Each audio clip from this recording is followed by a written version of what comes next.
Hey guys, welcome back to the channel. McNally Money, the official home of power mining analysis. A strong looking start to the week for the Bitcoin miners / HPC AI stocks. We're going to be dissecting exactly where we feel we are in the cycle, both in terms of Bitcoin and the emerging HPC / AI opportunity. In addition to this, our outlook for 2026 should be an exciting episode. Before we get into it, take a second, smash the like button, guys. Big help to myself and the channel. Anthony absolutely loves it. If you're not already subscribed, McNally Money, feel free to join and let us know in the comment section below how you're feeling about the space or sector and your top pick in your portfolio moving into 2026. With that being said, let's get into today's video.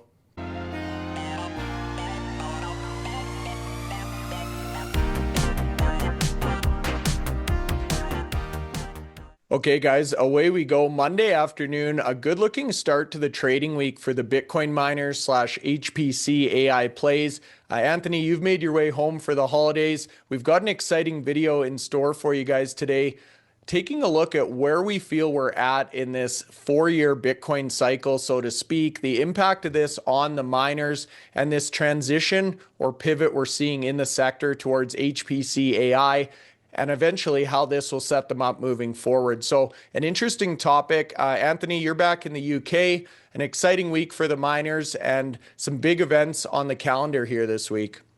Yeah, back just in time for the Christmas break. Although it's not really a break, I think it's just the one day. We've got podcasts this week. We've got options expiring on Friday, which should be an interesting day there. See if the Bitcoin price and share prices.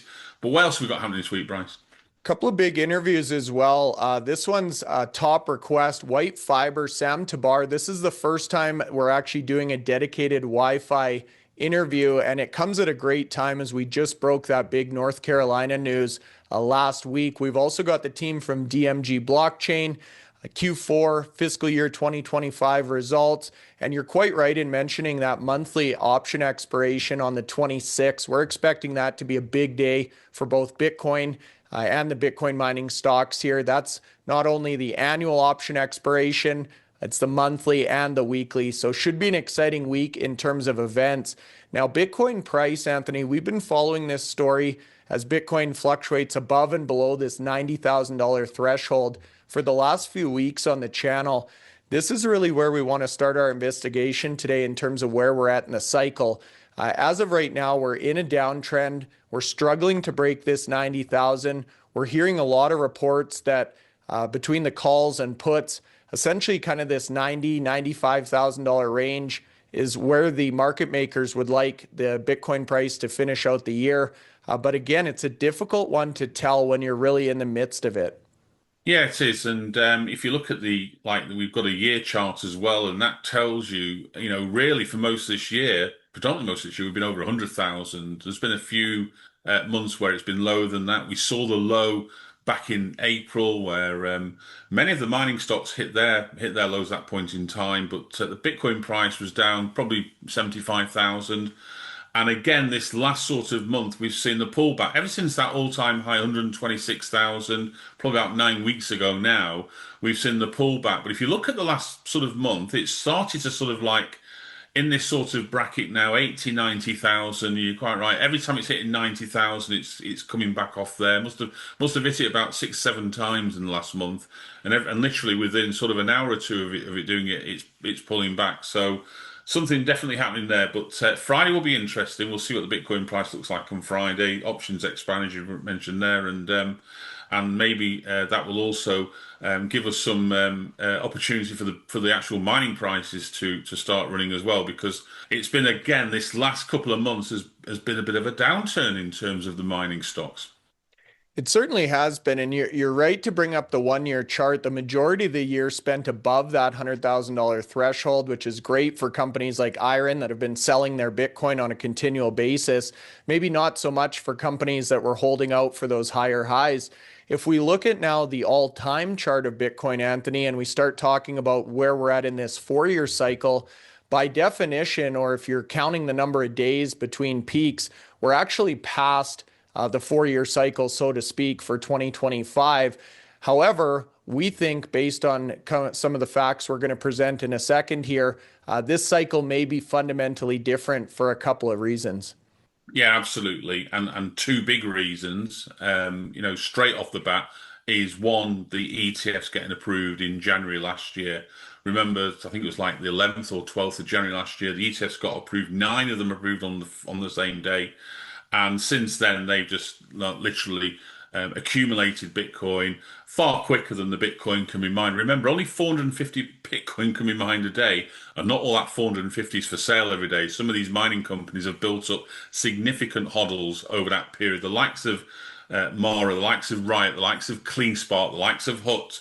Now we're seeing the likes of ABTC do that as well. So many of the miners, aren't selling all their production. A few of them have sold a little bit of production, and there's a few miners that sell their production on a regular basis, the likes of TeraWulf and Iron. And they've, came out for good reasons as to why they're selling. And you can see the fact that they've grown substantially. It's helped them get to that position. But the ETFs have been phenomenal. The other big thing that's happened in the last, 18 months is the amount of public companies that have put Bitcoin on their balance sheets. Now, remember, go back to the last cycle, and it was really only the mining stocks. If you looked at public companies with Bitcoin on the balance sheet, it was literally mining stocks. Tesla had a little bit. The exchange is obviously there, but now we're regularly giving you updates as to how many public companies, and they're around about, I think, maybe 150 public companies with real Bitcoin on the balance sheet. And the table for 100, you've got to have at least 130 Bitcoin on the balance sheet to be on that table of 100. If you go back to, I don't know, beginning of this year, we only had a table of 70, and it took you three to get on the 70. So that's how much it's changed. Nearly a million Bitcoin spread across the public, or in fact, just over a million Bitcoin spread across the public companies. Now, obviously, Strategy has the biggest amount of that. It's got over 670,000 Bitcoin, but there are a lot of names on there. And when you look at the sort of like the weekly updates, and it's our good friend Hodl15 who provides that, you can see the amount of green arrows on that chart on a weekly basis, which tells you that's an increase in Bitcoin from the previous week. And generally, you're looking at maybe 20% of companies have been adding Bitcoin over that period of time. So, on a regular basis. So the ETFs, the public companies adding, that's two reasons, Bryce. Anything else come to your mind? The nation states really come to mind for me as well. We're starting to see hash rate go up globally. We've talked about the fact that North American miners, for the most part, have capped their hash rate. We're hearing that a lot of this is coming online from nation state actors. They're not going to be selling their Bitcoin either, to your point, Anthony, which further limits that daily supply. The other one for me is just the regulatory environment. We saw Donald Trump come to the Bitcoin conference in person last year. Really, since then, he's opened up the floodgates in terms of the Clarity Act, the Genius Act, and this Crypto Market Act, which we're going to explore in a second. So we're seeing a lot of the political changes or policy changes that have opened the floodgates for these corporations to start stacking Bitcoin on their balance sheet. The other one I wanted to mention, this is more of a latecomer to the story, is the banking industry. So we've not only seen a number of banks now change their tune, kind of bend the knee towards Bitcoin, we're now seeing news out that large banks in the States are going to allow you to actually collateralize loans using Bitcoin and potentially trade Bitcoin or crypto directly through your brokerage. Yeah, and that's something that some of the mining companies have been doing, what we call these Bitcoin-backed loans for a while now, and they've been very, very interesting. I seem to remember we had Jamie McCafferty on the show last year, and he told us that his company Cormint, a non-public mining company, but a sizable non-public mining company, had used their Bitcoin to access capital. And the fact is, the price of Bitcoin increasing, effectively helps you there in terms of the collateral against the loan as well. So you don't have to put as much Bitcoin against the loan. And also, rather than sell your Bitcoin, you're keeping hold of your Bitcoin. So you're taking advantage of those rises. So this is something that we'll see more and more now because, yes, we're not at the targets where people were expecting the end of the year. I remember going to New York at the investor conference back in February, Bryce, and we had all those major panelists, the Kathy Woods, the CEO of Van Eck. The targets were like 180,000, 200,000, 250,000 was the numbers that were coming out just for the end of this year. Never mind in a few years' time when they were suggesting that Bitcoin was going to probably get to seven figures. But I still believe we're going to get to those targets, but maybe not as quick as people anticipate. I think that I always say, if you take a step back and look at those 5-year charts, look at the max charts there, it only goes in one direction, to be honest with you. Yes, it has pullbacks, but it's generally the line of least resistance is going in a 45-degree angle, so it's going to get there in the end. It just might not be as quick as some of them expected. Whether we see a difference at the end of this week with the options trade and Bitcoin can have a little bit of rally before the end of the year, then we'll watch and see. Then we'll report it on them. But I expect in 2026, if we're still in this sort of what we're still seeing as this bull cycle and continuous bull cycle, then I think Bitcoin price will start to get to some serious numbers because there's no bad news. There's positive news every day coming out. You just highlighted all the banks jumping on Bitcoin now and providing various products relating to Bitcoin, especially the issue of credit against Bitcoin. That's going to be major because people then don't have to sell it. They can just go out and borrow against it. And, because a lot of people who own Bitcoin know that it's a great asset to hold. Why would you? I've not sold any Bitcoin in 6 years and you've not sold yours. And there's many people out there the same, but you want to be able to still buy your house, buy that car that you want to do. And this is going to give you now options to do that. So very, very interesting. And we're seeing the miners take advantage of that as well. You mentioned Cormint, but more recently this year, we've seen CleanSpark, we've seen Riot, we've seen Mara, all deploying some sort of digital asset management strategy, harnessing the power or the value of their HODL. We're also hearing in terms of the crypto market structures bill, this could significantly cut down on market manipulation. You and I have talked a lot about these jagged patterns. We'll see Bitcoin up or down $4,000 or $5,000 in 15 minutes for no apparent reason. We also heard from experts like Kevin O'Leary directly that people who have a lot of money, a large net worth, they're not willing to take risks in the gray area. So they need this formal structure, this organization, this legitimacy before they're going to put their own money into the market. So the first, I guess, $1,000,000 question here, is Bitcoin itself even in a 4-year cycle? You and I think at the very least, this will be extended based on the factors we just talked about. We're also seeing from a technical perspective, the last 5 times Bitcoin was in this level of oversold territory, so sub 30 on the relative strength index, it had a 100% return following that. That would put us up into the 180 range. We've also seen charts out, Bitcoin junkies here, talking about the cycle potentially reaching the $250,000 range. So these are numbers that we heard at the start of 2025. It didn't come to fruition this year, but it seems a lot of people are still predicting higher highs in 26. Yeah, it does. And as I say, I agree that we'll see higher Bitcoin price. I just don't know what the highs are. I mean, I couldn't even begin to put a prediction in there. Every time I've done one in the past, it wasn't high enough. And so, let's monitor it. I will say we get these people and we'll get British Hodl on in January on the podcast and let him there. If we get Freedom by 40, he does a lot of great technical analysis and see what his predictions are there. I suspect we're going to be in that 90,000 range, 88, 90,000 range for the rest of the week until Friday. Maybe we see something happen then as these options expire. Yeah, so we expect higher highs in 2026, but who knows? What else has caught your attention, Bryce? You just mentioned ABTC was adding to their HODL. Eric Trump and Donald Trump Jr. appears the senior Trump is also adding to his HODL, with Trump Media now buying 451 Bitcoin, $40 million worth. So to your point, Anthony, moving their way well up that corporate HODL stack. So that's kind of the first portion of today's podcast, talking about the Bitcoin cycle itself, whether or not it has broken this 4-year pattern. Moving into the miners, Anthony, this is where it gets interesting for us. Our channel started and your research started based on Bitcoin miners acting as a proxy for Bitcoin. As you said, they were one of the few companies that held Bitcoin last cycle. Over the last 2 years, we've seen this narrative change immensely as these companies now reposition their power, start to sign HPC AI contracts. So the second $1,000,000 question, so to speak, is whether or not the Bitcoin miners are dependent on this Bitcoin 4-year cycle, or whether they've broken that mold and are now potentially trading independent of Bitcoin price itself. This is another topic we've looked at extensively this year. And I think the answer to that for both of us would be yes, it has broken out of that correlation. Yeah, we've seen a number of the miners do significantly better than Bitcoin's done this year in terms of where we saw the Bitcoin price.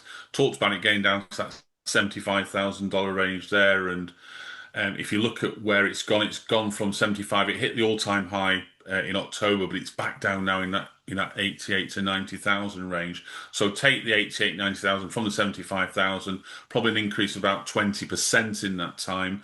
But believe you me, some of these stocks on here, back in April, iron was $5.13, and today, $42, $43 at one point today. So that's like an 8x in the space of the same period, whereas Bitcoin itself went up 15, 20%.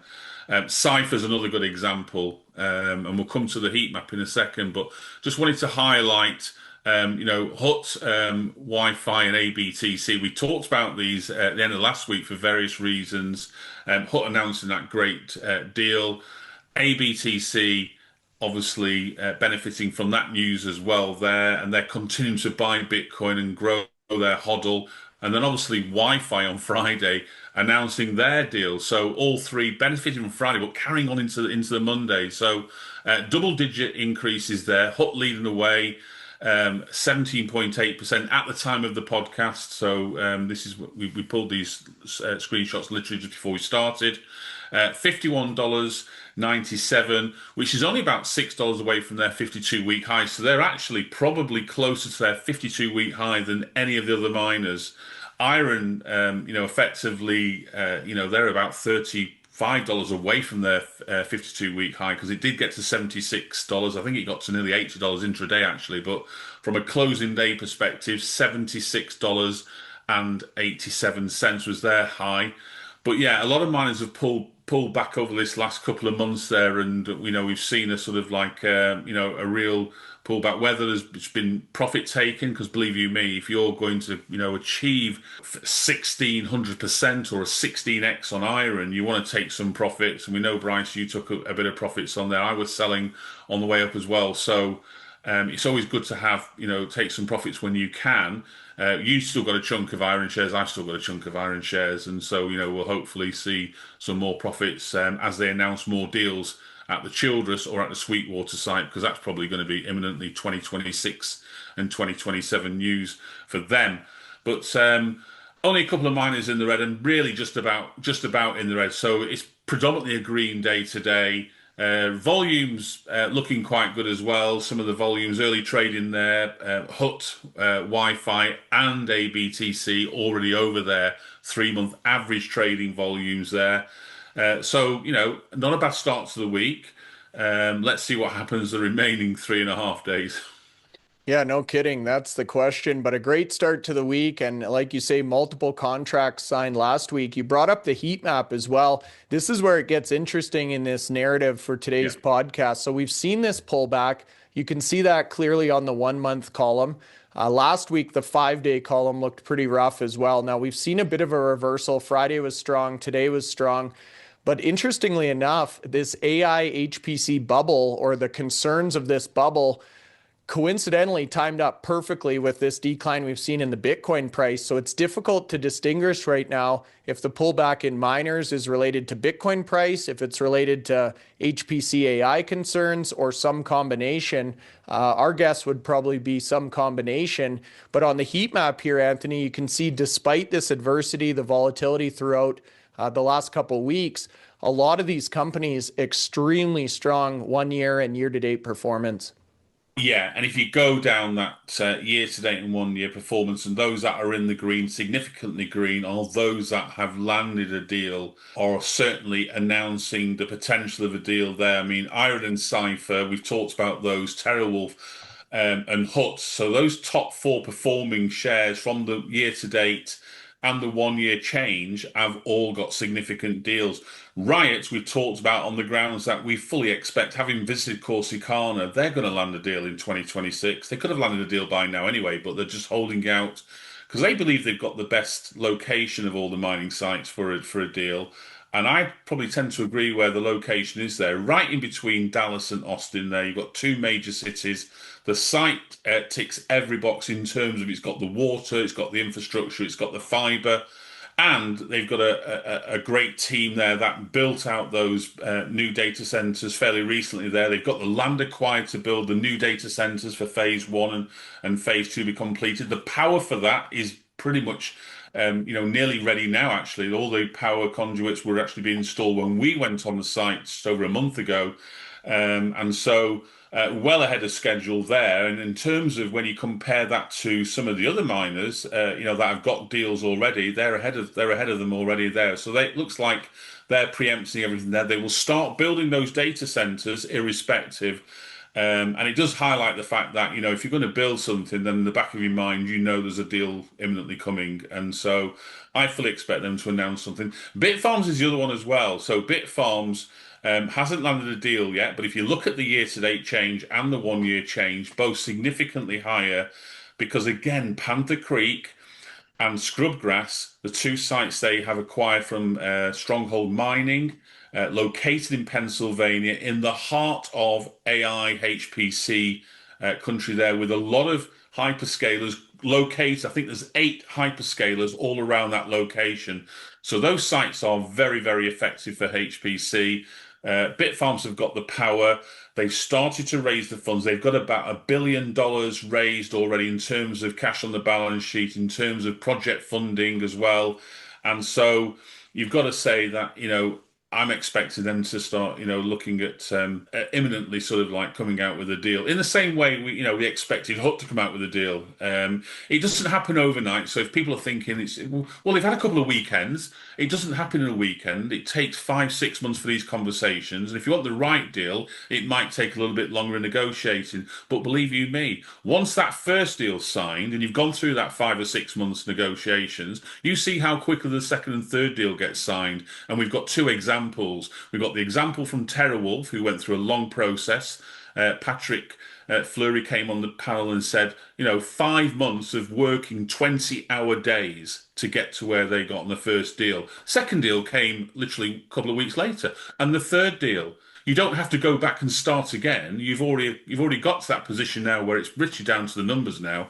Deliveries is already a given because these companies have already shown they can deliver. Do you remember that TeraWulf had the Den? They shown they can deliver there. A lot of these companies are using smaller projects to do a proof of concept and show that they can deliver it. And they've delivered it. Cypher of one of the few companies that always get associated. We've been able to build data centers better than most. So again, you look at the photographs we showed on the podcast last week.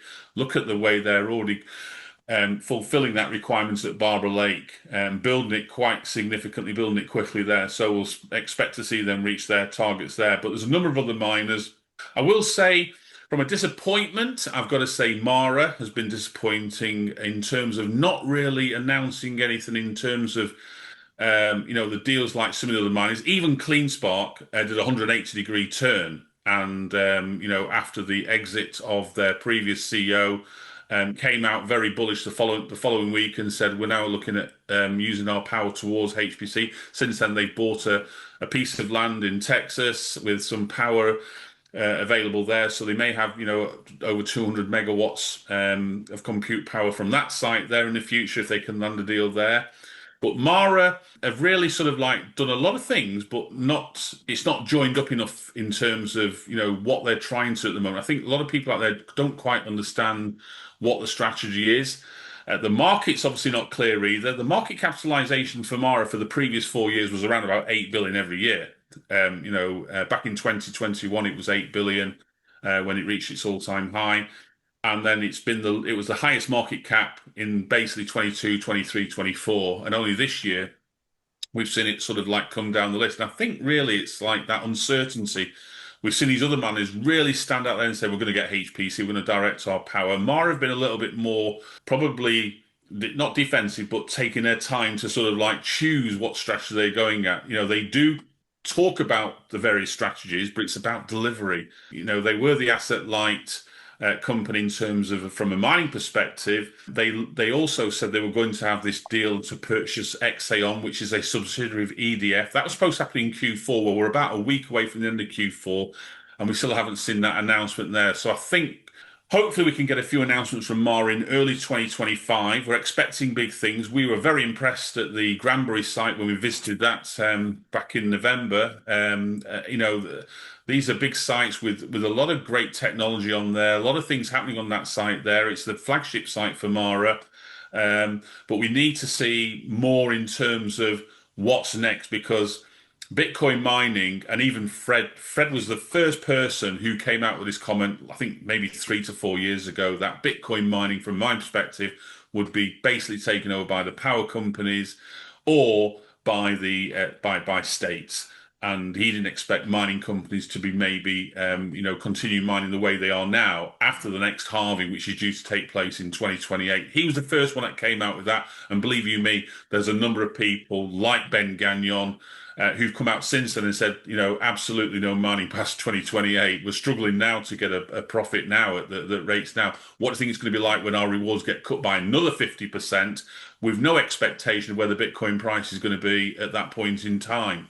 We want to see an announcement from Mara to say, they've got the power, they've got a significant amount of power, they've got a significant amount of sites that they own. 70% of the sites that they operate in, they own those sites. The other 30%, they have options to buy, I think, in about 2 years' time. So they could be literally owning all their sites before that next halving, and having some sort of strategy in place to deliver some high performance compute to those, because power's a shortage. And they're operating in Texas alongside many of the other miners who are going to be delivering HPC strategy. So why not Mara as well? So hopefully we'll get Fred on in early 2026. Maybe that announcement from Exaon comes ahead there and we get to know more about that. That's a HPC company. So maybe they go down the route that Bit Digital have done. They bought a HPC company, and Mara used that to then sort of develop that strategy going forward. But it's not as clear as some of the other miners at the moment. And I think that's why there's a lot of sort of angst out there in terms of the market perception, in terms of shareholder perception. And in terms of my perception, I'm a shareholder in Mara, and I'm struggling sometimes to see my share prices there in the red. And, I want Mara to do what it was doing back in 2021, 2022. It's the biggest mining company out there. It delivers more Bitcoin than every other company. There are a few companies catching up. I'd watch out for Bitdeer this year in terms of their hash rate growth there. They're nearly at 50 exahash. And bear in mind, they're building their own mining machines. So I think they'll get past 50 in short space of time. But a bit long-winded today on the heat map, but I think it was pertinent to sort of mention some of those topics because it is important as we go for the rest of the podcast. Yeah, I think it is as well. And it's interesting to bring up Fred being the first mover in terms of identifying the lifespan of Bitcoin mining for pubcos, but one of the late or last movers to get into HPC AI or an alternate revenue stream. But I would agree there, Anthony. We would like to see maybe some more communication on strategy. In terms of some other housekeeping here, in the theme of all positives, we had Eric Trump actually go out and purchase 285,000 shares of ABTC off the open market this week. That's extremely encouraging. We obviously have talked a lot about ABTC moving up into that top 20 hodler position. We had a key appointment at Bit Digital that came out today. Again, we've got Sam Tabar on tomorrow in relation to Wi-Fi, but we can get some insight from Bit Digital as well. Key member of the Consensus, Chief Marketing Officer, obviously extensive history with Ethereum. And last week we broke the news, some surprising price downgrades by the analysts. Today we get an upgrade from Hut. So in my head, Anthony, these are all three positive check marks in the box. What was your take on today's headlines or top press releases? Yeah, I think it's positive when any sort of senior investor or director in a company is going out there and purchasing more shares. It shows their belief. You want their goals aligned with the company's goals, and if Eric Trump's putting his hand in his pocket and buying 280,000 shares, then there must be something in that there. The share price had pulled back quite significantly, but we're in sort of like really. In that sort of IPO, where the shares are unlocked and people have been selling shares, maybe taking a bit of profit there. So you have that unsettling period for a while. Then once it's settled down, then the share price can then do there. But But having the great news from Hut 8 last week with that deal is just like it's a great deal. And actually, if you look at the numbers, it probably stands out as one of the best deals we've seen at the moment, in terms of those margins and the type of deal they've got, where they can effectively achieve 99% net operating income. Looking forward to seeing that deal progress there, and maybe we'll see more deals because they do have the largest amount of developed and potential land of all the mining companies. I think at the last time I looked, it was close to 9 gigawatts. Only a small fraction of that, 330 of that's been allocated. So, maybe another 30 times that amount still to sort of put into the client's hands there at some point in time. But I think they've got a great team around them, and I expect to see more deals in 2026, especially as they start to deliver this one, and then obviously move on to the next one. But yeah, a lot more happening at Hut there now. It doesn't surprise me. We've seen a number of these targets raised, not only to 85, but a lot of them were raising it to 75, 78 in recent weeks. This is a further raise to 85. So all very positive. And for those of you with shares in at the moment, congratulations. And we've shown this table before, but you talk a lot about the deals we've seen in the space, the impact of those deals on year-to-date performance. This table kind of compares and contrasts some of the bigger deals we've seen this year. You also talk about Bitfarms, Riot as potential deals next year. There's a lot of anticipation for that on social media or in the Twitter community. But we really feel this is just the start of the AI HPC super cycle, so to speak. Regardless of where we're at in the Bitcoin 4-year cycle, this HPC AI cycle seems to be in very early innings in terms of miner deals and the economics of these deals. Yeah, and on all these deals at the moment are only taking part of the power from these companies. If you look at those deals that have been landed, obviously the first big deal was Core Scientific. They've still got a gigawatt of power available to a client, whether it be CoreWeave or another client. You look at TeraWulf; they're expanding their power in New York State. Cypher have already landed 3 or 4 deals this year alone. Remember, Tyler was only trying to get one deal by the end of the year. He's done that extremely well and managed to literally fill 2 sites of 300 megawatts each in terms of delivering HPC. But he's got about 4 or 5 other sites that are, most of them are close to 500 megawatts. That will need obviously development in the future, but the potential's there to start doing that planning now as he's building out 2 of his big sites. The Black Pearl site and the Barber Lake site. So he's got a number of other sites which you highlighted last week. And then you look at the likes of Iron. Iron have only given away literally about 11% of their power in that fantastic deal with Microsoft. So they've still got the whole of Sweetwater 1 and 2. That's 2 gigawatts. They've still got the best part of 500 megawatts at the Childress site, which is currently being used for Bitcoin mining. But as we've already said there, Bitcoin mining's probably got about 2 years, and I think Dan and Will, even though they can mine Bitcoin profitably at the moment like that, I think the next halving could be a step too far for even the likes of Iron when we see that rewards drop by 50%. And bear in mind, between now and the next halving, we have this little thing called the difficulty every 2 weeks. That's equivalent of a couple of halvings a year as well. So it's not easy for mining companies at the moment, even though these mining companies in North America are getting some of the world's lowest power costs.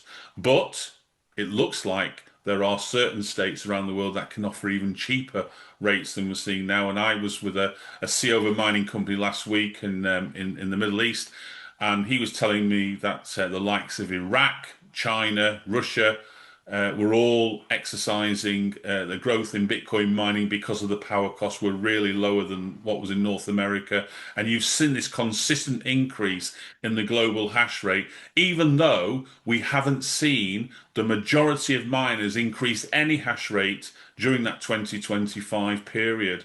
And so that's where the challenge is now. We've seen obviously the likes of Bitdeer because they're producing their own mining machines, and the likes of Hive Digital growing their hash rate from 6 at the start of the year to 25, and they want to grow it to 35 next year. There's a couple of exceptions, but the vast majority of other miners now are really focusing the rest of their power and the power that they're currently mining for to deliver HPC in the next 2 years and onwards.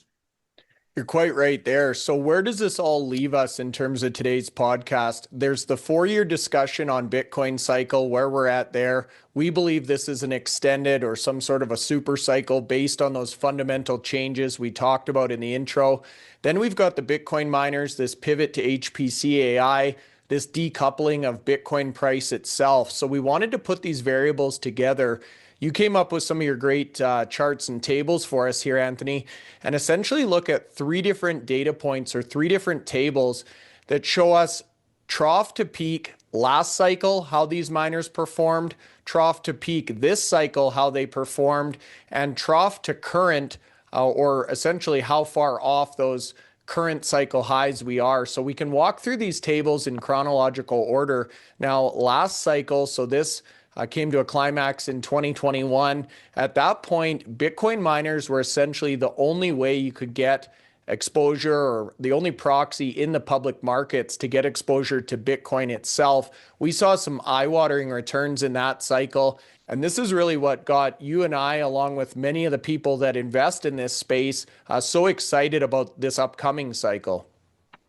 Yeah, but one caveat on here, not all these changes were positive changes, and I'll show you a couple of examples that weren't positive. If you look at the Core Scientific share price there, the high for that last cycle was $14.32, but actually went into Chapter 11, so into bankruptcy there. The share price dropped all the way down to about 4 cents at its lowest there. Iron was another one that went down in the last cycle. Remember, they IPO'd in November 2021. Share price was $28. That dropped to $1.02 at its low. So that one came crashing down there by, a factor of, lost, effectively 90+% of its share price. Marathon and Riot booked the trade. So in 2021, that share price, I remember buying Marathon stock, not much higher than it was there. And within a few weeks of me buying it, it had gone to $22. And I'm like, this is amazing. I don't know what I've bought here. This is what got me into the space. So Riot and Marathon really did exceed expectations. It was short-lived. That cycle high, got to remember those cycle highs were a very, very short space of time in 2021. Literally, on a day, and then effectively we saw them pull back, tens of dollars, in the days following. So, the most astute investors may have been able to get a lock in and take profits at that point there, but not everybody did. And I know people have come back to me many, many times and said, why can't I? Why won't Marathon shares, or when will Marathon shares get back to $83? When will Riot shares get back to $79.50? The challenge is, back in 2021, with Marathon Digital and Riot Platforms, there was about 100 million shares in issue at the time. And so when that share price hit $83 for Marathon, the actual market capitalization was over 8 billion. If you can think about, 100 million at $83, that's what you're going to get. You're going to get 8.3 billion dollars in terms of market capitalization. Now, when people ask me that question, will it get to that again? You've got to remember that both those companies have now got not 100 million shares, but getting closer to 400 million shares. So if Mara was to get back to $83 a share, that would give their market capitalization something in the region of about $40 billion. And $40 billion, at the moment is significantly higher than the nearest mining company. I mean, Iron have pulled back from 20 billion down to 13 billion at today's market cap. So Iron would have to be 3 times more valuable to get to $40 billion. Mara would have to get 10 times more valuable. And believe you me, as companies get more valuable and the share price increases, there is the opportunity for the companies to continue to use the ATM and raise capital very quickly with a higher share price. You think about it. If Iron were trying to sell shares in April 2025 when it was $5 a share, how many shares would they need to trade to raise $1 billion?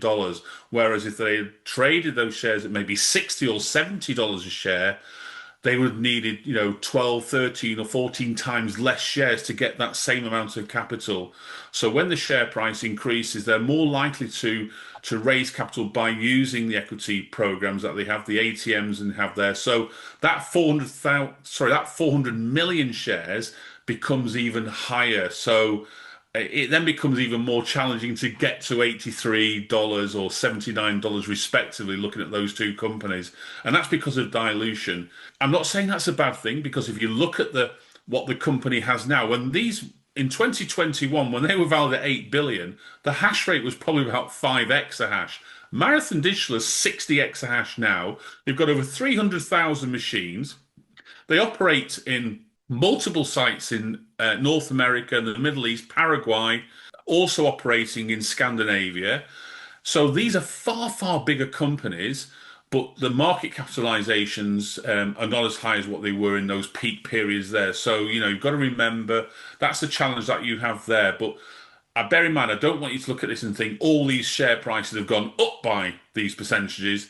This is the change in share price, and that's why I've put a little note at the bottom there for Iron IPO November 2021, just to let people know that that's what the share price was, $28 there. So that was the first cycle. Certainly was, yeah. And you can see this chart showing additional dilution in recent years here. That's exactly what you talk about, selling into strength. So this leads us into this cycle. Again, we've seen some eye-watering returns. We talked about that on the heat map.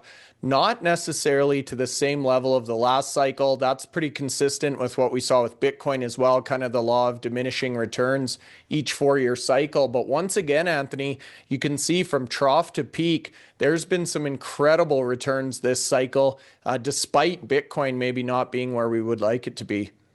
Yeah, and actually, the majority of these are from low to high as well. So this is slightly different now, because we know the lows were prior to the current cycle highs. Most of these current cycle highs were around about October, September this year. So in the last couple of months, as that Bitcoin price got to its all-time high of 126,000, also the miners were doing very, very well.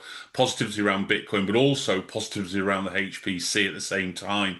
And if you look at the likes of the two that stand out for me on that table there, Cypher Mining and Iron. If you'd have got in at Cypher when it was at its low in this cycle of 50 cents and sold at its high, that's 5,000% or a 50x. We hear these people say, "Well, I'd like to get a 10x." That was a 50x in the same cycle. Iron again. I just talked about the share price from April this year going to $76. That's a 15x, but it actually in prior to April this year, it actually reached a low of $3.79, and so that's effectively nearly a 2,000% change, or a 19x. So those are the two standout ones there. Bitfarms also had a good run.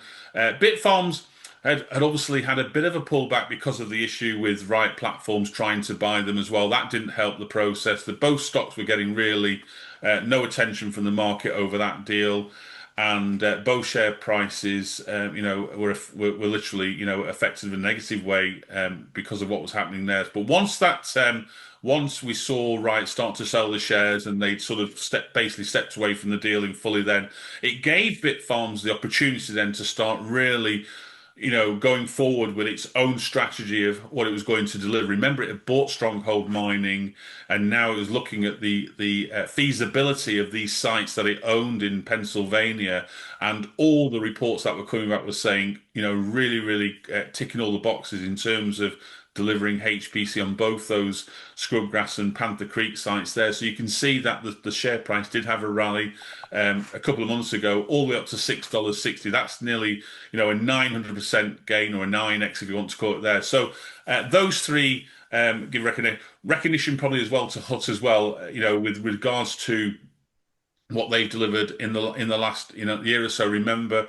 Asher came into the company when they amalgamated just over 2 years ago, and basically said, "Give me a few quarters to sort of like get my foot on what needs to be done and the strategy in place." And believe you me, it's just gone from strength to strength. I mean, everything they've touched at the moment's turned into gold. And they've now got a subsidiary, ABTC, which is focusing on that Bitcoin strategy there, and the mining with 25 exahash, leaving the main company to focus on power and deliver the high performance compute, which again it just did last week. So expect more things there, but those are probably the standout ones. But every company from its low to high actually had the opportunity for shareholders to make a little bit of money in this last cycle. Yeah, and what a great basket of stocks for us to feature on the channel here. So looking back, they say hindsight is 2020. We can look back on the Bitcoin cycles, try and guess where we're at. We can look back at these minor fluctuations or valuations, returns, try and guess where we're at in the cycle. Where we're at currently is the Bitcoin miners have now pulled back fairly substantially from a lot of these 52-week highs. Bitcoin price has pulled back reasonably substantially from its all-time highs. And it leaves us in this situation of what's next entering 2026. So for us, we feel like Q1 is going to be strong for Bitcoin. We're going to continue to see deals signed. We're going to continue to see the focus, the transition away from Bitcoin mining, quote unquote, to HPC AI. And a lot of these stocks that were kind of trading in this 4-year cycle or range bound may be able to look out into a longer more long-term part of our portfolio position. If we bring up your final chart here, Anthony, showing where we're at today versus these 52-week highs, again, coincidentally, the miners pulling back at the same time alongside Bitcoin and these HPC AI concerns. However, as we do with this long-term conviction or outlook, we think this is maybe more so consolidation. Yeah, we do. And, if you look at the current share price compared to where it was at its 52-week high there, you can see that the likes of HUT is probably the only one there that's actually relatively close. It's within 10% of its current cycle high. And with the positivity of last week's news story there, and the sort of the benefit of having ABTC as a subsidiary, also having a great effect on raising Bitcoin and growing its Bitcoin hodl. Remember, it's in the top 20 now in terms of companies. HUT's already in the top 10 in terms of companies that hold Bitcoin, but its subsidiary now is in the top 20. So having two elements of the company, both in the top 20, is a milestone for them. And they're within 10% of the high there. But if you look at the likes of the two ones that we have had a great run this year, Cypher 49% away from its current cycle high, and Iron 87% away there. So maybe, a lot of shareholders there think there's some value there. Bitfarms 137% away, and maybe with what we've talked about Bitfarms and the sites that they've got in Pennsylvania and in Washington State, maybe worth having a look at there. Marathon Digital 121%. We've already talked about them then, but again, it's that need to understand that strategy going forward. What's the clear strategy to deliver the best return on power? Well, what will that be for Marathon? We need to understand that a bit more. Yes, they are the biggest mining company out there currently, but they've got a lot of power and maybe some potential to do what some of these other miners are doing there, which the market are giving credibility for. Cypher, TeraWulf, Iron are currently number 1, 2, and 3 in the sort of market capitalization stakes there, and they've all announced massive deals in HPC, and those that haven't seem to have fallen down the pecking order a little bit. So hopefully they can recover in 2026. I do expect we'll hear some announcements from all these miners on that list there in 2026 to say they've got even more deals signed or it's their first deal signed. So it's actually quite an optimistic year. I think we're in for a positive 2026 with everything we said today there. I've not seen the negativity out there regards to Bitcoin. So, time will tell, but I think we're looking for a good 2026 as well. Yeah, pretty incredible year, 2025 looking back now. The final data point or chart we wanted to show you to really highlight this entire podcast is from Luxor Hash Rate Index. We've got a 5-year hash price pulled up on the bottom here. And this demonstrates not only to me the differences we've seen in Bitcoin price or price appreciation on a per petahash per day basis last cycle versus this cycle, but also why these miners are rushing to the door in terms of diversifying their revenue, pushing these megawatts towards HPC AI. You can see over the last 5 years, Anthony, this is a pretty shocking chart. It is. Go back, 4 years ago or 4.5 years ago, and these miners were achieving $400 per petahash per day. Roll forward to today, and we're in the sort of $37, $38 range. That's not great in terms of rewards. That's 10% of what they were getting 4 years ago. That's not sustainable. Yes, machine efficiency has improved significantly from there. I mean, if you go back to the S19 SXPs, had an efficiency of around about 29 joules a terahash, and we're now seeing machines coming on the market sub 14 joules, 13 joules.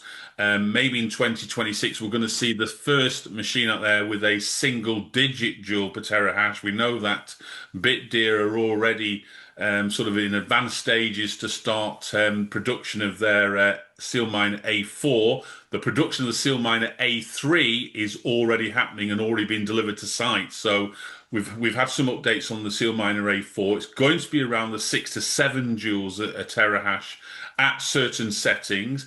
And that gives positivity because if you can get that efficiency of the mining machine really down, it means that even with a chart like this, we're seeing here, the 5-year chart here, it does give some optimism for miners who can access cheaper energy to still make a reasonable margin. Bear in mind, if you're using, 6 to 7 joules a terahash and you were doing 29 joules with an XP in 2021, 2022, that's sort of like, an increase in efficiency of 75 to 80%. That means you're using that amount less power to mine a Bitcoin. So you're saving the power costs on nearly 80% of your power that you were using before. And also the fact that if you're now getting, really good market rates of power, maybe, sub 4 cents a kilowatt hour, you'll be able to make a margin. But anything like we had obviously Luxon last week, anything around the 5 cents and you're using, maybe closer to 20 joules a terahash, that's where the challenge is going to be. In fact, the S19 XPs, I think, were only just about breaking even from an energy perspective at 5 cents, and that was giving companies no ability to pay the rest of the cost. So energy is only one cost that you have to pay. Still got to pay your staff, still got to pay for the facility, still got to pay for all your marketing, training, everything else that comes out the pot. Energy is it is a big cost, but it's just one cost. You want to make sure that your margin covers all your costs, and then you can have a net margin. That's what you want to achieve. And at the moment, there's only a couple of miners out there that are able to do that. Iron's being one of them. BitFuFu, I think, were one that was certainly getting close to delivering a green, literally for most of the previous quarters. So keep your eye on that one. Do some more due diligence on BitFuFu. They seem to have got a model in place that helps them get a profitable cycle. So we'll obviously get more from Charlie on the next podcast when he comes on there and see if they've maintained that position. But it was great to see that they were delivering a quarterly green period, unlike some of the other miners. When you discount the FASB rules, I mean, the FASB rules do inflate their earnings by giving you the extra valuation of the Bitcoin price through the income statement, and effectively giving you, effectively more profit that way. But it's not a real profit; it's a paper profit. So time will tell on that. Certainly will. And keep in mind, we have DMG on for Q4. Fiscal year 25 earnings on the 24th, Christmas Eve, and CEO Sam Tabar of White Fiber on tomorrow to talk about the North Carolina deal. So with that being said, you guys, a lot of data in today's program. We'd be curious to hear your thoughts below. Number one, do you think the 4-year Bitcoin cycle is broken, so to speak? And number two, do you think the miners have successfully decoupled or rebranded this sector in terms of the institutional investors? Case in point, you can sign up for Miner Madness 5.0. That kicks off January 1st, and actually put your predictions to the test. So not only do you put in your Bitcoin price prediction by the end of Q1 or March 31st, 2026, but you can also pick your top 3 miners, stack yourself up against the analysts, and this time try and compete to win some cash prizes. So with that being said, you guys, hit the like button. Feel free to subscribe. We'd love to hear your comments in the section below, and we'll see you back here tomorrow.